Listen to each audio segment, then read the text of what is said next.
तो चलिए स्टार्ट करते हैं इस क्वेश्चन पेपर के सोल्यूशन को। इसके बाद में मैं आपको सोशल साइंस और इंग्लिश का पेपर जो इसके बचे हुए सारे के सारे मैं आपके प्री टेस्ट जो हो रहे हैं उनके सभी के सोल्यूशंस बताऊंगा। और बहुत अच्छे अच्छे क्वेश्चंस आए हुए हैं जिनको देख करके लगता है कि बहुत इंपॉर्टेंट है। बेसिक्स क्वेश्चंस बहुत इस बार प्री टेस्ट में बेसिक बहुत अच्छा पूछा है। तो इसमें पहला पूछा गया है, यदि गोलीय दर्पण की वक्रता त्रिज्या r और फोकस दूरी f हो तो क्या संबंध होता है। तो आपका मॉडल सेट नंबर 1 में ही ये क्वेश्चन है, पहला ही क्वेश्चन शायद है ये। तो वहाँ पर आपको मिलेगा इसका answer r equals to 2f। ठीक है, ये आपकी क्या होती है, f जो है f बराबर होता है r/2। ठीक है, यहाँ पर आपका जो f है वो r/2 होता है, या फिर हम r इक्वल्स टू 2f लिख सकते हैं। ठीक है, तो यहाँ पे अगर ये फॉर्मूला लिखा हो तो भी सही होगा। तो ऐसा फॉर्मूला आपका कहीं भी नहीं देखने को मिल रहा है, तो आपका जो है ये वाला फॉर्मूला इसी से बना हुआ है। यहाँ पे आप इसको गुणा कर देंगे इधर तो ये आ जाएगा 2f और यहाँ पे r रह जाएगा, तो r बराबर 2f इसका राइट आंसर हो जाएगा। इसके बाद में दूसरा क्वेश्चन है, वह कौन सा दर्पण है जो किसी वस्तु का प्रतिबिंब जो हमेशा काल्पनिक, सीधा और छोटा बनाता है, यानी कि वर्चुअल बनाता है, डायरेक्ट बनाता है और डिमिनिश्ड बनाता है। तो वो आपका जो है कॉनकेव लेंस है, कॉनकेव मिरर है, यानी कि उत्तल दर्पण है। उसके बाद में 3 नंबर जो क्वेश्चन है, उस लेंस की क्षमता क्या होगी जिसकी फोकस दूरी 1 मीटर है, यानी कि पावर आपको बतानी है लेंस की जिसकी फोकल लेंथ आपको 1 मीटर दे रखी है। तो 1 अपॉन जो है आपको जो है दूरी जो डिस्टेंस दी जाती है वो होता है आपका डिस्टेंस, यहाँ पे लिख देंगे डिस्टेंस वो भी मीटर में होना चाहिए। तो 1 अपॉन में ये आपका होता है जो क्या होती है पावर होती है डायोप्टर में। ठीक है, तो इसकी पावर पी हम निकालने के लिए हम क्या करेंगे, 1 अपॉन में इसकी जो 1 मीटर लिखी है तो 1 मीटर कर देंगे, 1 से 1 कट गया वापस 1 आ गया, तो 1 जो है इसका आ गया आंसर 1 डायोप्टर। तो डायोप्टर थर्ड जो है ऑप्शन करेक्ट हो जाएगा।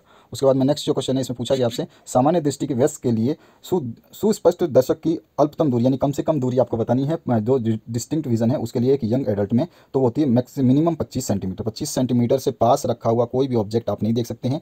चाहे तो आप अपने हाथ में स्केल लीजिए, आपके ज्योमेट्री बॉक्स में है, और स्केल को आपके आँख के बिल्कुल सामने रखिए, जैसे ये आँख है आपकी और इसी के बिल्कुल सामने आपको सीधा रखना है। 15 सेंटीमीटर दूर उस स्केल से आप देखिए तो आपको कुछ भी पढ़ने में नहीं आएगा, इस पेपर को आप नहीं पढ़ पाएंगे। उसके बाद में नेक्स्ट जो क्वेश्चन है, इसी में एक चीज़ और पूछी जाती है कि मानव नेत्र की जो है वो मैक्सिमम दूरी कितनी है। जो नॉर्मल विजन की जगह मैक्सिमम विजन आ जाए या कुछ भी आ जाए तो वहाँ पे जो मैक्सिमम पूछा जाएगा तो होती है इन्फिनिटी, अनंत आ जाएगा, अनंत। ठीक है, उसका 5 नंबर क्वेश्चन है, मानव नेत्र अभिनेत्र लेंस की फोकस दूरी को समायोजित करके विभिन्न दूरियों पर रखी वस्तुओं को फोकस कर सकता है। ऐसा हो पाने का क्या कारण है, समंजन क्षमता। ठीक है, एकोमोडेशन जो है ये हमारी जो है इसको करती है, तो अपना आंसर नंबर 2 करेक्ट हो जाएगा। इसके बाद आते हैं नेक्स्ट क्वेश्चन पे। तो यहाँ पे है विभवांतर मापने के यंत्र को हम क्या कहते हैं, तो उसको हम कहते हैं वोल्ट मीटर। सभी को पता है, device use to potential difference, तो that is known as volt meter. 7 number विद्युत आवेश का एसआई मात्रक यानी कि SI unit of electric charge वो होती है कूलम। हमेशा चार्ज की जो यूनिट होगी वो हमेशा कूलम होगी और भी इलेक्ट्रिक चार्ज की। ठीक है, तो आपको ध्यान रखना है। इसके बाद में नेक्स्ट जो है आवेश यानी कि आपका इलेक्ट्रिक चार्ज ही होता है। इसके बाद में जूल पर कॉलम निम्न में से किसके बराबर होता है, तो वोल्ट के बराबर होता है। ठीक है, चार्ज होता है, चार्ज क्या होता है, वोल्ट होता है, और वोल्ट की जो है जूल पर कॉलम होती है आपकी इक्वेशन, या फिर बोल सकते हैं हम इसका यूनिट, ऐसा ही मात्रक। उसके बाद आते हैं नेक्स्ट क्वेश्चन की तरफ। यहाँ पे आपका नेक्स्ट क्वेश्चन जो पूछा गया है वो पूछा गया है, ए और बी दो प्रतिरोधों को पार्श्व क्रम में संयोजित किया जाता है तो समतुल्य प्रतिरोध कैसा होगा, यानी कि दो रेजिस्टेंस ए बी है और कनेक्ट किया गया है पैरेलल में, तो इक्विवेलेंट रेजिस्टेंस जो होगा वो less than A and B होगा, है ना, प्रत्येक से कम हो जाएगा। डी ऑप्शन करेक्ट हो जाएगा। 10 नंबर क्वेश्चन है, विद्युत शक्ति का एसआई मात्रक क्या होता है। यहाँ पे फिर से एसआई मात्रक पूछा है तो उसका होता है वाट। पावर की बात पूछ रहा है, क्या पूछ रहा है, यूनिट ऑफ पावर। पावर होती है शक्ति वाट में। ठीक है, जैसे कि हमारे लाइट होती है घरों में तो कितने वाट की, 20 वाट की, 40 वाट की ऐसे आती है, उनकी पावर है कि वो कितनी पावर है, जितनी ज़्यादा वाट होगी उतनी ज़्यादा रोशनी होगी। देखते हो आप 0 वाट की बल्ब रोशनी कम देती है, 10 वाट की ज़्यादा, 20 वाट की ज़्यादा, तो पावर उसको बोलते हैं। 11 नंबर है, वह युक्ति जो विद्युत ऊर्जा को यांत्रिक ऊर्जा में यानी मैकेनिकल एनर्जी में कन्वर्ट करती है उसको बोलते हैं हम विद्युत मोटर। विद्युत मोटर में हम सप्लाई देते हैं इलेक्ट्रिकल का, और इलेक्ट्रिकल से विद्युत मोटर चलने लगती है, मोटर चलती है तो पानी आ जाता है, तो हमारा क्या हुआ, मैकेनिकल वर्क हुआ। ठीक है, हमें पानी भरना नहीं पड़ा, पानी अपने आप पहुंच गया। इसके बाद में नेक्स्ट जो है, प्रत्यावर्ती धारा की आवृत्ति क्या होगी यदि इसकी दिशा प्रत्येक 0.01 सेकंड के पश्चात परिवर्तित होती है। ये बहुत बेसिक क्वेश्चन पूछा है और घुमा के भी पूछा है। तो देखिए आपका प्रतिवर्ती धारा जो होती है जिसको हम बोलते हैं अल्टरनेटिंग करंट, तो वो उसको जब चलती है तो साइनोसॉइडल वेव में चलती है। पहले ऐसे चलेगी पर्वत, और पर्वत के बाद में वापस नीचे पर्वत अपनी सेम परछाई बनाएगी, फिर ऊपर आएगी, फिर परछाई उतनी बनाएगी, फिर उतनी ही आएगी। तो इस तरह से जब ये चलती है तो इसका एक साइकिल जो है ऐसे जा करके यहाँ पे कंप्लीट होता है इस जगह पे। ठीक है, फिर दूसरे की साइकिल यहाँ से जा करके यहाँ पे कंप्लीट होती है, यानी कि एक बार ऊपर से नीचे आके वापस उसी लाइन पे जाना। ठीक है, तो यहाँ पे इसको इतना आने में केवल 0.01 लगता है, और इसको दूसरा बार यहाँ पे आने में उतना ही लगेगा 0.01। ठीक है, तो ये कितना हो जाएगा 0.02 टोटल टाइम लग गया इसको। और 0 टोटल टाइम जब लग गया इसने बोला है तो हमारी जो फ्रीक्वेंसी होती है 1 अपॉन में निकाल लेते हैं, 1 अपॉन में 0.02, इसको डिवाइड करोगे तो आ जाएगा 50। ठीक है, तो ये हो गया हमारे पास 50 हर्ट्ज। इसके बाद आते हैं 13 नंबर, लघु पतन के समय परिपथ में विद्युत धारा का मान जो है वो कैसा होगा, यानी कि जब इलेक्ट्रिक सर्किट फॉल्ट होगा, डिफॉल्ट होगा, यानी कि at the time of short circuit अगर ऐसा कुछ हो जाए, घर में 2 तार भिड़ जाएं तो सबसे ज़्यादा तो उनका बहुत वो बढ़ जाता है शॉर्ट सर्किट में। ठीक है, इंक्रीज़ हो जाता है क्योंकि नेगेटिव पॉजिटिव दोनों मिल जाते हैं। इसके बाद में जबकि उसको चार्ज इतना होता है कि वो जला देता है, आप देख सकते हैं, आपने देखा होगा कोई कभी फॉल्ट हुआ होगा तो वायर जल गया या कुछ जल गया। इसके बाद आते हैं हम 14 नंबर क्वेश्चन पे। अभिक्रिया दे रखी है Fe2O3 + A2Al, और ये दे रहा है आपको एल्युमिनियम ऑक्साइड प्लस आयरन। ये किस प्रकार की अभिक्रिया है, तो देखिए यहाँ पर विस्थापन हो रहा है। जब कभी भी आपका A B प्लस सी हो और ये मिल करके आपको यहाँ पर जो है आपका यहाँ पे आगे जब आपको मिले तो आपको मिले ए और प्लस बी सी, इस तरह से अगर आपको मिलता है तो ये होती है आपकी विस्थापन अभिक्रिया यानी डिस्प्लेसमेंट रिएक्शन। तो देखिए यहाँ पर आपका FeO के साथ है यानी ए बी है, और ये बाद में इधर आकर के इसने देखो इधर इधर आया अकेला ही, देखो यहाँ से आपका Fe है ना, Fe अकेला हो गया, इधर देखो ए अकेला हो गया, इधर देखो आप, ठीक है। इसके बाद में आपका ए बी है यानी कि इसके साथ ओ था तो बी अलग हो गया, सी के साथ चला गया। तो बी कौन सा है, बी ये वाला है, और सी कौन सा है, एल है, ए एल है ना, ये सी, तो ये एल है तो इसके साथ चला गया। तो इसको एक बार डिस्प्लेस किया यानी कि अपनी जगह से विस्थापित कर दिया इसने दूसरे के पास में, तो ये विस्थापन अभिक्रिया हो गया, डिस्प्लेसमेंट रिएक्शन इसको बोलते हैं, ठीक है। तो यहाँ पर आपका थर्ड ऑप्शन करेक्ट हो जाएगा। उसके बाद नेक्स्ट क्वेश्चन की बात करते हैं। तो यहाँ पूछा गया संक्षारण के कारण तांबे पर चढ़ने वाला परत जो है उसका रंग क्या होता है। तो कभी भी तांबे के परत के ऊपर जब जंग लगेगा, जंग वो होगा हरे कलर का, ठीक है। आप देखोगे, कभी देखा होगा तो ठीक है, नहीं देखा होगा तो तांबे के बर्तन पे आप देखना, अगर ऐसा जंग लगा होगा तो हरा होगा। उसके बाद में 16 नंबर जो क्वेश्चन है, अभिक्रिया दे रखी है यहाँ पे CuO + H2, और यहाँ पे ये किसका उपचयन हो रहा है। तो यहाँ पर जो कॉपर है इसमें से ऑक्सीजन हट रहा है, देखो यहाँ पे कॉपर अकेला आ गया, तो यहाँ पे क्या हो रहा है, कॉपर का उपचयन हो रहा है। उसके बाद में आपका नेक्स्ट जो है 17 नंबर, निम्नलिखित में कौन संतुलित समीकरण है। तो यहाँ पे देखिए कार्बन प्लस ऑक्सीजन हमारे को क्या दे रहा है, कार्बन डाइऑक्साइड, तो हमारे पास ये दूसरा नंबर समीकरण सही है, बाकी कोई भी मैच नहीं करेगा, आप मिलाओगे तो दोनों तरफ जो अनबैलेंस आ जाएगी। इसके बाद में जिप्सम का रासायनिक सूत्र आपसे पूछा है, रासायनिक सूत्र सारे याद कर लेना अच्छी तरीके से, बहुत जरूरी है। जिप्सम का पूछ लेगा आपको, प्लास्टर ऑफ पेरिस का पूछ लेगा, तो उन सब चीज़ों को याद रखना, तो इसमें थर्ड ऑप्शन करेक्ट हो जाएगा। 19 नंबर क्वेश्चन है, अधिक संख्या में H+ आयन उत्पन्न करने वाले अम्ल क्या कहलाते हैं। तो उनको हम बोलते हैं स्ट्रॉन्ग एसिड यानी कि प्रबल क्षारक, जिसमें H+ आयन ज़्यादा होंगे। अगर ये H+ आयन ज़्यादा ना होकर कम हो जाएंगे तो हम उसको क्या बोलेंगे, वीक एसिड्स, ठीक है, दुर्बल अम्ल।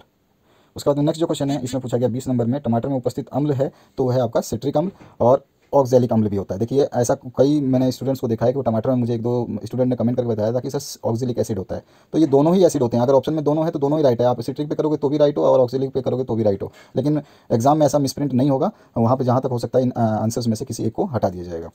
उसके बाद नेक्स्ट जो क्वेश्चन है 21 नंबर, कोई विलयन नीला लिटमस को लाल कर देता है। तो लाल करता है तो उसका पीएच का मान क्या है, 4 आएगा, यानी कि 7 से कम आएगा, कम होता है बिल्कुल, है ना, जब वो लाल करता है, और लाल से जब नीला करता है तो ज़्यादा आता है, तो उसमें हमारी कंडीशन अलग हो जाएगी। देखिए निम्न में से कौन अधिक क्षारीय होता है। तो क्षारीय सबसे ज़्यादा कौन होता है, जिसकी हमारी पीएच वैल्यू ज़्यादा होती है। तो पीएच वैल्यू यहाँ पे 9 है, यहाँ पे 8 है, यहाँ पे 10 है, 12 नंबर जो हमारा सही हो जाएगा। उसके बाद में नेक्स्ट जो क्वेश्चन है इसमें क्या पूछा गया आपसे, निम्न में से कौन उभयधर्मी ऑक्साइड का उदाहरण है। तो यहाँ पे आपको एम्फोटेरिक ऑक्साइड बताना है, तो एल्युमिनियम ऑक्साइड जो एम्फोटेरिक होता है Al2O3। उसके बाद में नेक्स्ट जो क्वेश्चन है 24 नंबर, इसमें पूछा गया निम्न में कौन अधातु द्रव्य, अधातु द्रव्य केवल ब्रोमीन होता है जो अधातु होते हुए भी द्रव्य है, ठीक है। इसके बाद में आपका 25 नंबर है, एथीन का आपको अणुसूत्र बताना है, तो एथीन होता है C2H4, ठीक है। इसके बाद आते हैं हम, और इथेन है ये, और इथीन है ये, और इथेन होता तो C2H6 होता, याद रखना, अगर इथेन होता इथेन तो ये आपका C2H6 होता। उसके बाद नेक्स्ट क्वेश्चन है 26 नंबर, इसमें पूछा है आपसे निम्न में कौन संतृप्त हाइड्रोकार्बन का उदाहरण है। तो आपका प्रोपेन जो है एक संतृप्त यानी कि सैचुरेटेड हाइड्रोकार्बन है। इसके बाद में 27 नंबर है, मनुष्य में वृक्क एक तंत्र का भाग है जो संबंधित किससे है, तो वो आपका उत्सर्जन से संबंधित है, आपका थर्ड ऑप्शन करेक्ट हो जाएगा। 28 नंबर है, पादप में जाइलम किस लिए उत्तरदायी होता है, किसका रिस्पॉन्सिबल होता है ये, तो ये जल का वहन करता है, सबसे मेन इंपॉर्टेंट जल का वहन करता है। उसके बाद वो भोजन का भी वहन करता है, तो आपका मेन जो काम है उसका, अगर हम बोलें कि एक्चुअल फंक्शन क्या है, तो जल का वहन करना, ठीक है। भोजन यानी कि आपके जो बसा प्रोटीन्स वगैरह जो है भोजन के रूप में जाती है, वो उनको वहन करता है। उसके बाद 29 नंबर है, स्वपोषी पोषण के लिए आवश्यक है। तो आपको बताना है ऑटोट्रोपिक मोड के न्यूट्रिशन के लिए क्या आवश्यक है। तो सूर्य प्रकाश भी चाहिए, जल भी चाहिए, और आपको क्लोरोफिल भी चाहिए, तो तीनों चीज़ें चाहिए, तो चौथा ऑप्शन करेक्ट हो जाएगा, ऑल ऑफ दीज। इसके बाद में 30 नंबर जो क्वेश्चन इसमें पूछेगा, मछली के हृदय में कितने कोष्ठक होते हैं। तो ये क्वेश्चन पेपर आपका मॉडल सेट में आ चुका है, ये है 4, इसका आंसर पहले मॉडल सेट में शायद ये आपका क्वेश्चन है। उसके बाद निम्न में से किसे लंबी सुद्रांत होती है। तो किसकी लंबी सुद्रांत होती है, तो वो होती है शाकाहारियों में, ठीक है। इसके बाद में आपका नेक्स्ट जो है आपका 32 नंबर, मानव में भोजन का पाचन पूर्ण होता है, तो वो होती है छोटी आंत में, स्मॉल इंटेस्टाइन में। 33 नंबर है, एकल जीव प्लाज्मोमीडिया में किस विधि से जनन होता है। तो प्लाज्मोमीडिया में जो आपका मेथड है रिप्रोडक्शन का, वो है मल्टीपल फिजन यानी कि बहुखंडन। इसके बाद में आपका नेक्स्ट जो है 34 नंबर, यीस्ट किस विधि द्वारा अलैंगिक जनन करता है। तो इसमें आपका तो उसका ब्रूडिंग यानी कि मुकुलन। उसके बाद में 35 नंबर क्वेश्चन है, प्रकाश संश्लेषण के दौरान कौन सी गैस मुक्त होती है। तो प्रकाश संश्लेषण में पौधे जो है आपका CO2 लेते हैं और ऑक्सीजन छोड़ते हैं, तो कौन सी गैस बनी हमारी, ऑक्सीजन, ठीक है। तो थर्ड ऑप्शन करेक्ट हो जाएगा। इसके बाद 36 नंबर है, निम्न में कौन ऊर्जा का नवीनीकरण स्रोत है। तो जो है सूर्य है, सूर्य ऊर्जा का स्रोत हमेशा रहेगा, बाकी कोयला खत्म हो सकता है, प्राकृतिक गैस और पेट्रोलियम खत्म हो सकते हैं। 37 नंबर जो क्वेश्चन है, निम्नलिखित में से कौन जैव मात्रा ऊर्जा स्रोत का उदाहरण नहीं है। तो ये आपका जो है नाभिकीय ऊर्जा, ये जैव मात्रा में नहीं आता, बाकी लकड़ी, गोबर और कोयला ये सब चीज़ें आपके जैव में आती हैं। 38 नंबर क्वेश्चन है, विकासीय दृष्टिकोण से हमारी किससे अधिक समानता है, यानी कि हम जब हमारा एवोल्यूशन हुआ है तो इसमें कॉमन टर्म हमारा किससे जुड़ता है, तो वो जुड़ता है चिंपैंजी से। आपका 1 नंबर ऑप्शन करेक्ट हो जाएगा। उसके बाद में नेक्स्ट जो है 39 नंबर, पराग कोश में होते हैं, तो एंथर कंटेंस क्या करता है, पोलन ग्रेन यानी कि परागकण, थर्ड ऑप्शन करेक्ट हो जाएगा। 40 नंबर है, निम्न में से कौन सा एंजाइम कार्बोहाइड्रेट्स का पाचन करता है। तो वो होता है एमाइलेज, आपका जो लार में पाया जाता है, लार का ही एक हिस्सा है एंजाइम का, तो आपका ये फर्स्ट ऑप्शन करेक्ट हो जाएगा। तो ये थे 40 प्रश्नों के आपके उत्तर। अगर आपको फिर भी डाउटफुल लगता है, कोई उत्तर में संदेह है, तो आप जरूर कमेंट सेक्शन में हमें कमेंट करके आपको उसको सुधरवा सकते हैं, राइट आंसर बता सकते हैं, हम उसको वेरीफाई करेंगे। तो कमेंट सेक्शन में कमेंट कर सकते हैं। और बाकी आपके जितने भी मॉडल पेपर्स हैं वो मैंने डाल दिए हैं। अब ये आपके प्री टेस्ट जो चल रहे हैं उनके पेपर हैं। प्री टेस्ट जो आपके एग्जाम से पहले होते हैं, यानी कि प्री बोर्ड के द्वारा, तो उसको आप प्री टेस्ट बोलिए, प्री बोर्ड बोलिए, जो बातें की है, क्योंकि आपका पैटर्न जो है 40 प्रश्नों का ये और MCQ क्वेश्चन ही है। और